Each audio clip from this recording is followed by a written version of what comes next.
आज सबसे ज्यादा अवैध खनन हो रहा है।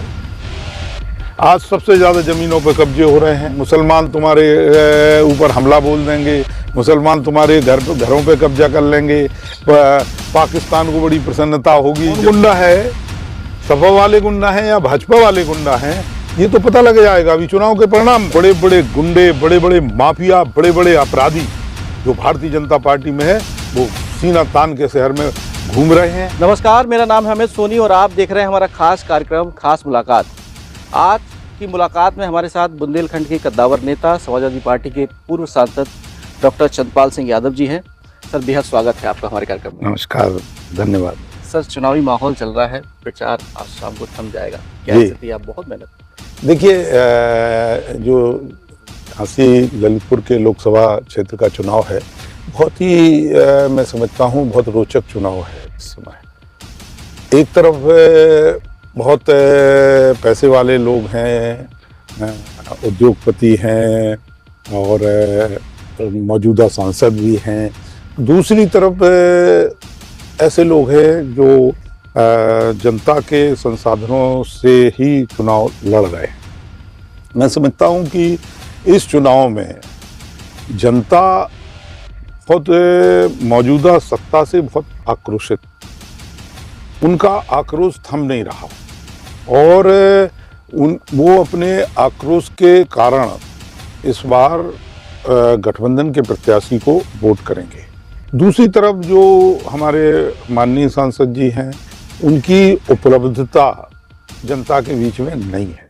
वो जनता के से कभी उन्होंने जुड़ने का भी प्रयास नहीं किया और लोगों की समस्याओं के समाधान करने का भी कोई प्रयास किया नहीं। इस वजह से मैं समझता हूं कि इस बार की लोगों की जो है राय, जो मैं समझ रहा हूं क्योंकि बहुत क्षेत्र में गया हूं, तो समझ रहा हूं कि इस बार लोग जो है गठबंधन के प्रत्याशी, कांग्रेस पार्टी के प्रत्याशी प्रदीप जैन को सहयोग करेंगे और मदद करेंगे। हम चूँकि उनके एलाइज पार्टनर हैं, तो हमारी जिम्मेदारी बनती है कि वो जो है हम उनका सहयोग करें, समर्थन करें। और व्यक्तिगत रूप से भी प्रदीप जैन हमारे पढ़ने के समय से लेकर के लगातार मित्र रहे। हम लोग आमने सामने चुनाव लड़े हैं जरूर, लेकिन उसके बाद भी हम मित्र रहे और हमारे संबंध कभी भी उनके से खटासपूर्ण तरीके से नहीं रहे। तो मैं समझता हूँ कि हमारे उनको सहयोग करना पूरी जिम्मेदारी के साथ, पूरी ताकत के साथ, ये हमारी समाजवादी पार्टी की जिम्मेदारी है और हम उसको निभा रहे हैं और कर।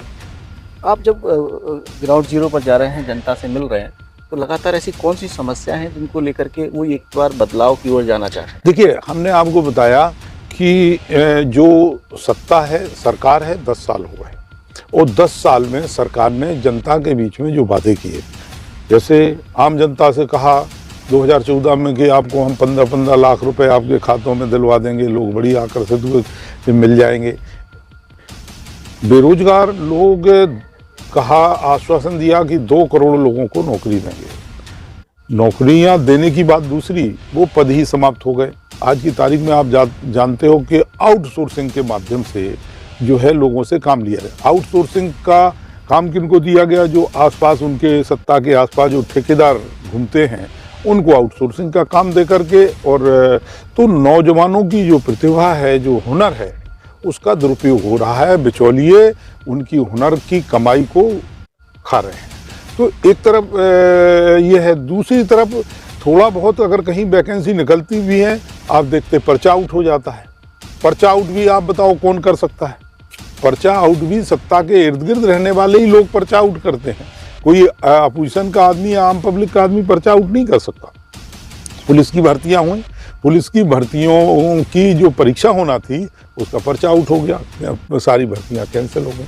तो इस तरीके से बेरोजगारों की फौज दिन प्रतिदिन बढ़ती चली जा रही है और मैं ये मानता हूं कि जितनी बेरोजगारी बढ़ेगी उतना ही गरीबी बढ़ेगी, क्योंकि पढ़ाई महंगी है। माँ बाप, उनके परिवार के लोग पढ़ाने में पूरी ताकत लगा देते हैं। वो कुछ लोग ज़मीन तक बेच करके बच्चों को पढ़ाते हैं, उसके बाद उनको नौकरी नहीं मिलती है तो बड़ी तकलीफ होती है। तो ये हो रहा। दूसरी तरफ आप देख रहे, मेन किसान है हमारे पास, और किसान को जो कहा गया कि हम आपकी आमदनी दुगनी कर देंगे, दुगनी तो नहीं हुई। मैं समझता हूँ कि क्योंकि हम भी किसान हैं, हम जानते हैं, और आज भी हम लोग खेत में ही खड़े हैं। जो लागत है वो बढ़ गई, क्योंकि डीजल, पेट्रोल, तमाम चीज़ें, खाद बीज, सब चीज़ें की कीमत बढ़ गई, तो लागत बढ़ गई। और जो एमएसपी बढ़ना चाहिए था वो एमएसपी बढ़ा नहीं। तो इस वजह से किसान जो है घाटे का व्यापार लगातार कर रहा है।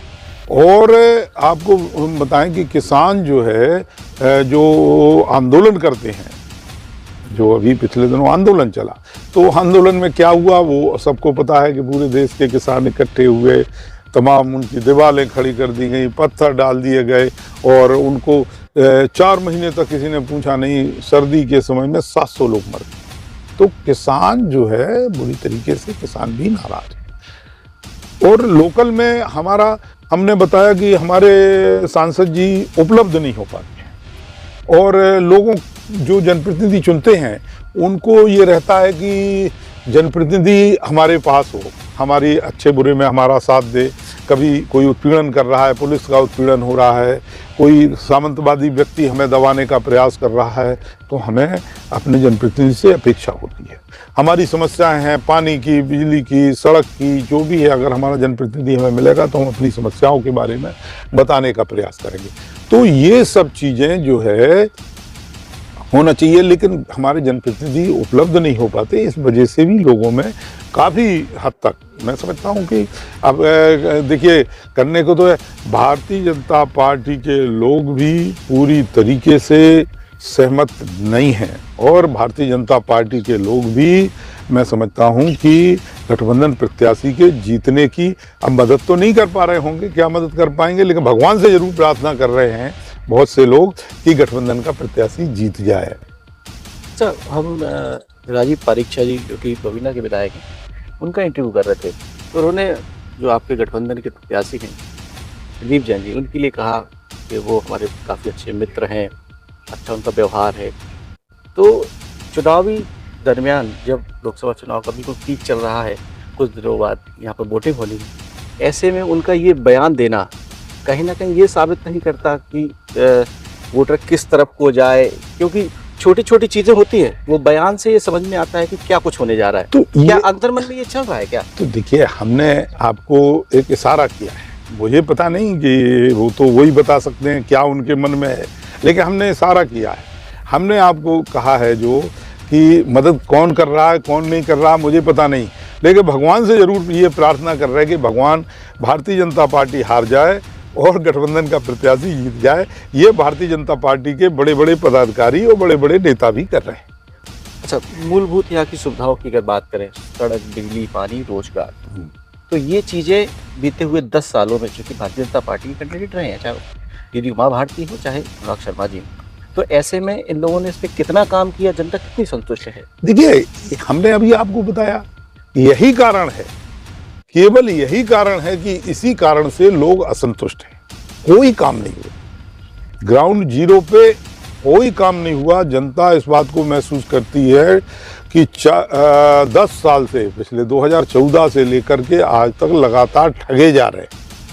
जब चुनाव आता है तो वादे के लुभावने वादे किए जाते हैं, सुनहरे सपने दिखाए जाते हैं। नहीं जब सपने देखते तो मुसलमान तुम्हारे ऊपर हमला बोल देंगे, मुसलमान तुम्हारे घरों पे कब्जा कर लेंगे, पाकिस्तान को बड़ी प्रसन्नता होगी जब गठबंधन जीत जाएगा।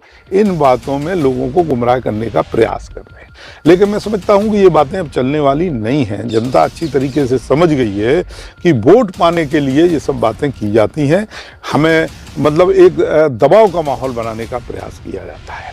और आज भी हम आपको बताएं कि लोग ये यहाँ, जैसे पहले बहुत प्रयास किया गया कि अयोध्या में राम मंदिर बन रहा है, उसके नाम पे वोट। भगवान राम सबके आराध्य हैं, हम लोग भी सब पूजा करने वाले लोग हैं, कोई जो है मतलब नास्तिक नहीं है, लेकिन हमारे वो जो है श्रद्धा है उनमें, लेकिन हम उनके नाम पे राजनीति नहीं करते, उनके नाम पे वोट नहीं मांगते। वोट की अलग चीज़ है, वोट जनता की सेवा करने के लिए कौन उपयुक्त है कौन नहीं उपयुक्त है, जनता इस पे वोट करेगी। लेकिन भगवान की बात है, भगवान के सब जो है उन आराध्य हैं और उनके चरणों में सारे लोग समर्पित हैं, तो इसमें कोई वो नहीं है। लेकिन आज की तारीख में मैं समझता हूँ कि ना तो कोई मंदिर के नाम पे वोट कर रहा है, ना भारत पाकिस्तान के नाम पे वोट कर रहा है, ना हिंदू मुसलमान के नाम पे। हम तो ये कहते हैं कि 10 साल जो आपने कहा, उन 10 सालों में क्या किया, आपकी परफॉर्मेंस क्या है जनता के बीच में, खत्म हुई है झांसी में नहीं? वो बताओ। पानी की समस्या बिल्कुल खत्म नहीं हुई। आप कहीं भी ग्राउंड पे जाके देखेंगे, योजनाएं बड़ी बड़ी बताई गई, लोगों को सपने दिखाए गए, लेकिन ग्राउंड पे कहीं जो है वो एग्जीक्यूट नहीं हो पाया कि पानी मिल रहा हो, समय से बिजली मिल रही हो, सड़कें अच्छी हो गई हों।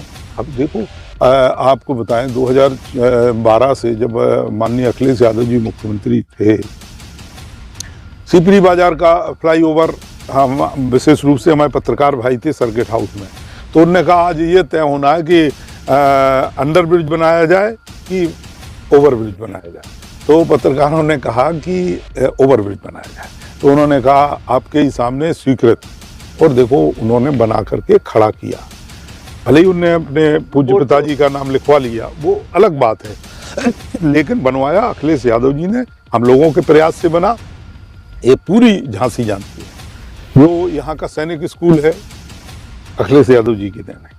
ये पैरामेडिकल है, माननीय मुलायम सिंह यादव की देन है। मेडिकल कॉलेज में 500 बेड का हॉस्पिटल, माननीय अखिलेश यादव जी की देन है। हम तो ये समझते हैं, ये बताएं तो क्या किया। एक लैंड एक्वायर की एरच में डिफेंस कॉरिडोर के नाम, और मैं समझता हूँ 8 साल हो गए। 8 साल में कहते तोपें बनेंगे, उसमें पटाखा भी नहीं बन रहा है। आज की तारीख में मैदान पड़ा है। इसी तरीके से बीडा, लोगों की जमीनें एक्वायर की जा रही हैं, इसमें सबसे ज्यादा शोषण हो रहा है किसानों का। आप देख लीजिए रिकॉर्ड उठा करके कि पूरे जनपद में 3 बार सर्किल रेट बढ़ाए गए, लेकिन जो नोटिफाइड एरिया बीडा का था उसके सर्किल रेट 3 बार से नहीं बढ़ाए गए, क्योंकि उसका 4 गुना मुआवजा देना पड़ता है। वो सर्किल रेट 3 टाइम पहले जो थे वही सर्किल रेट है, तो किसानों के साथ अन्याय हुआ। दूसरा, आप ये बताइए, उनको आप झांसी विकास प्राधिकरण की सीमा में नोटिफाइड कर दिया। जिस गांव को आपने विकास प्राधिकरण की सीमा में नोटिफाइड कर दिया, उसका सर्किल रेट तो अपने आप बढ़ जाना चाहिए, लेकिन नहीं बढ़ा।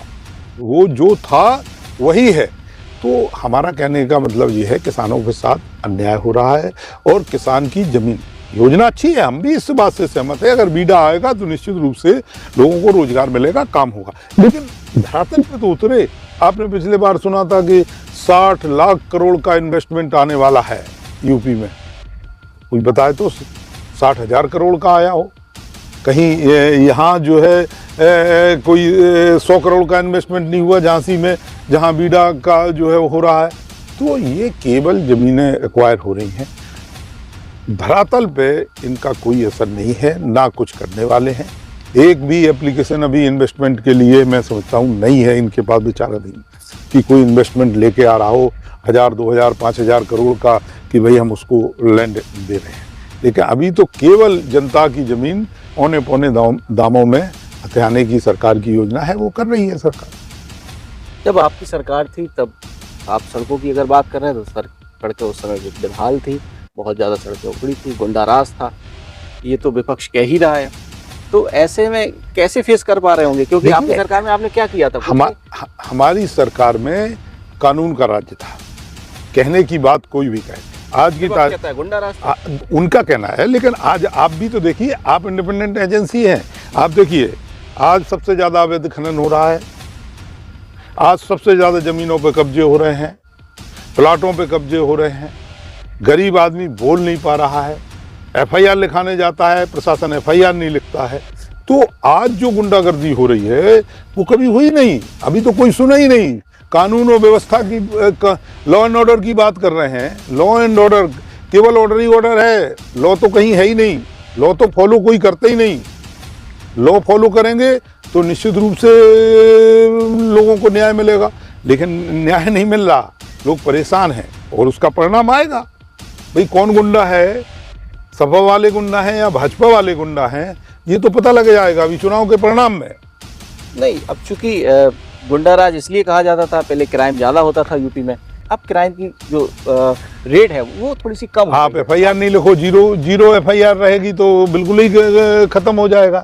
लेकिन आप बताइए कि महिलाएं कितनी सुरक्षित हैं आज की तारीख में, कितनी घटनाएं हो रही, रोज जो है लूट हो रही है, लोग रोज जो है हत्याएं हो रही हैं, बहुत सी हत्याएं हो गई, उनका जो है कोई वो नहीं है।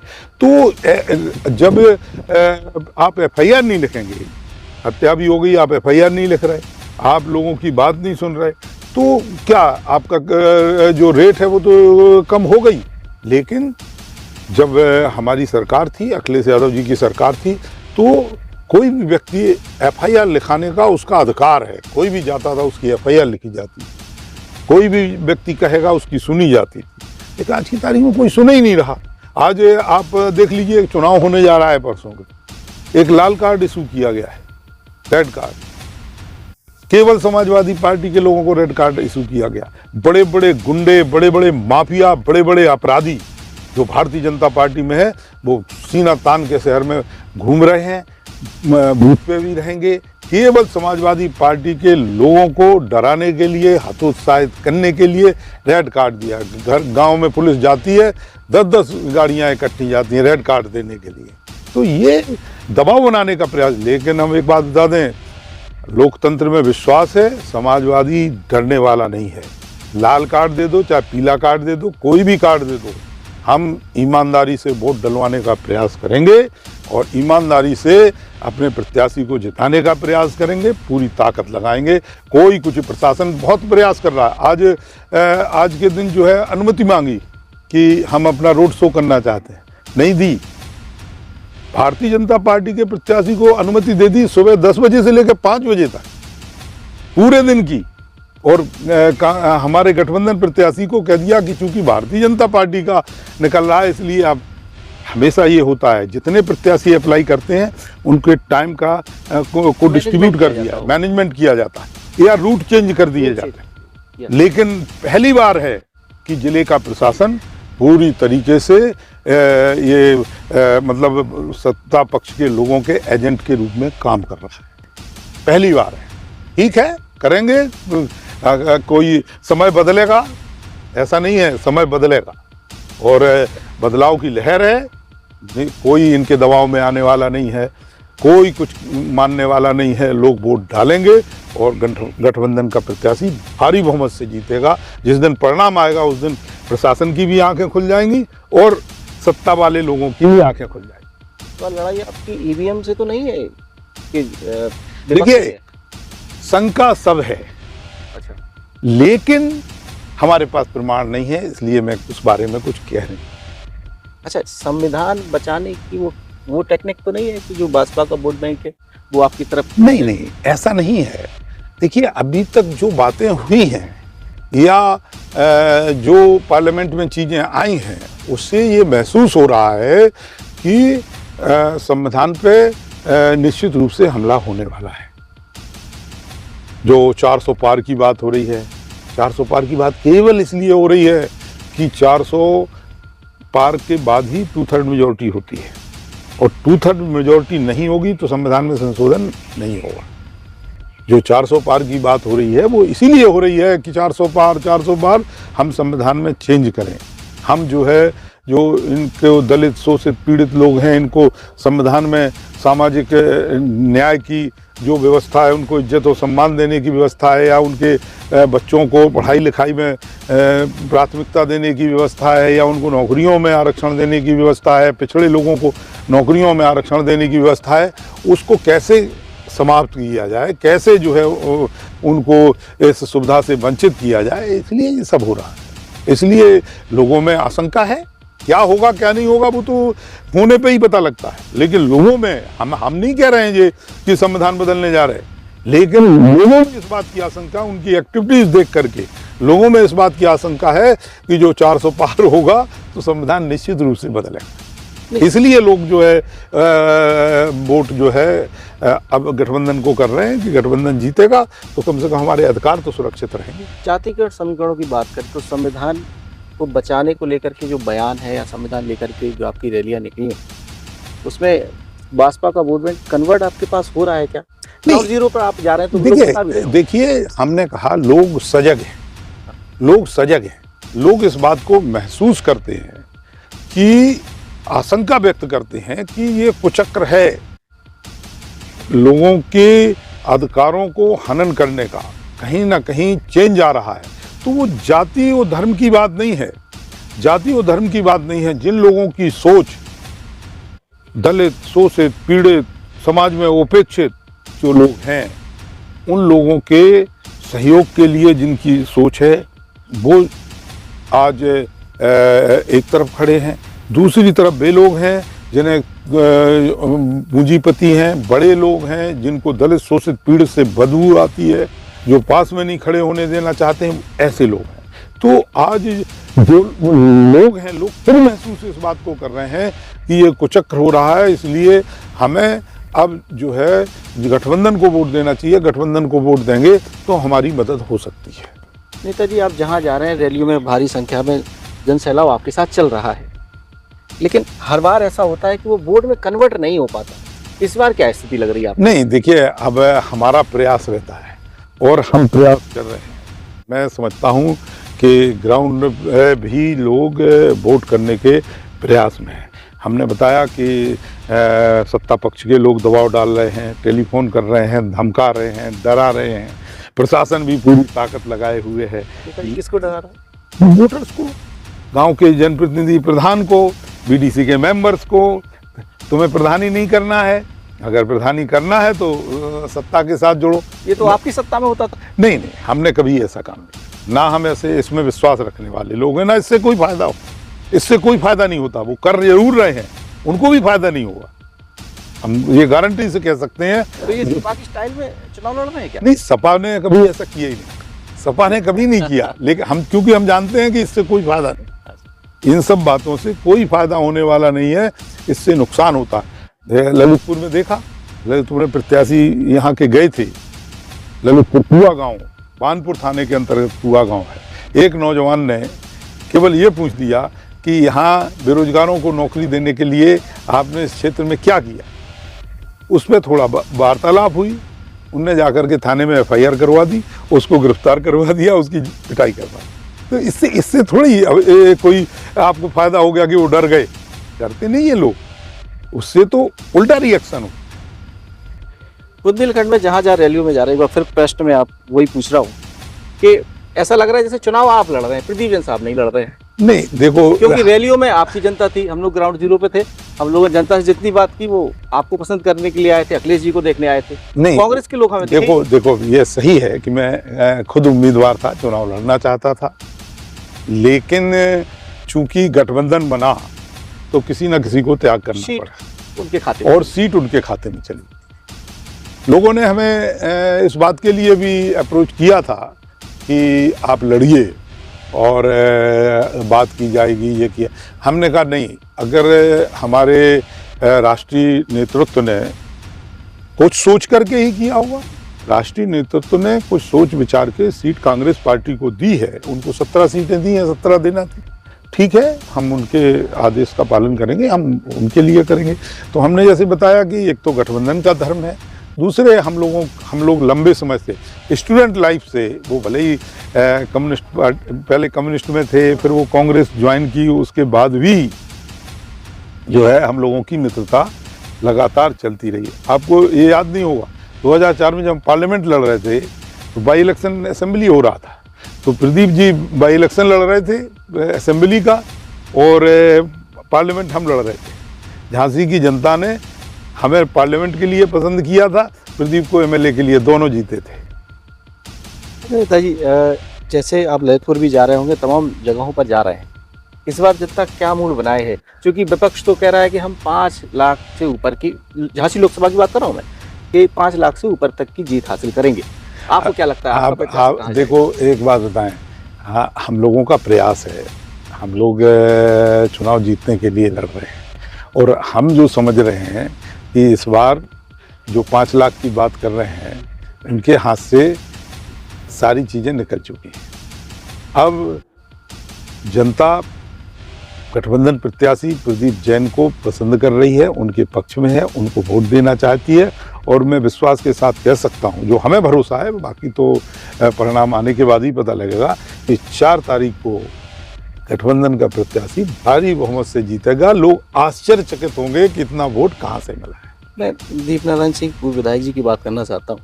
खजुराहो में जब वो नामांकन भरने गए तो कहाँ गलती हो गई या फिर गलती जानबूझ कर की गई? नहीं, क्या स्थिति लग रही है? देखो, मुझे इस बारे में कोई ज़्यादा जानकारी नहीं है, लेकिन ये सही है, कोई व्यक्ति जानबूझ के गलतियां करता नहीं।